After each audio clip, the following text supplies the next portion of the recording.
In this video, I will show you step by step how we can make an image move on Canva, easy and simple. Okay, let's get started. So what you need to do first, you need to go to your Canva homepage like this, okay, and click over here on video, and it's gonna take you to this page over here. If you want to make to upload your own image, you want to use your own pictures, click over here on upload. Okay, let me show you.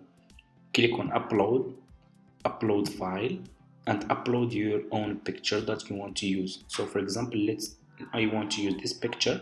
I will click over here on open. Your picture will be uploaded to your Canva account. Click on your picture and your picture will be over here. So if you want to make this picture move on Canva, click over here on animate. Okay, click on animate, scroll down.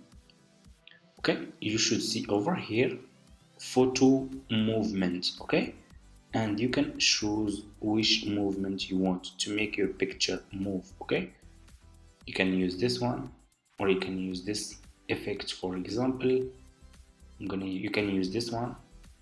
Okay, or you can use this one. I'm gonna use, for example, this one, and you can decrease or increase intensity over here. Okay, as you can see, you can decrease it if you want. Let's make it to the middle like this, and here you go. That's how you can make an image move on Canva, easy and simple. Thank you so much for watching. I hope this tutorial is helpful for you. Don't forget to subscribe to this channel, leave a comment, and see you in my next video.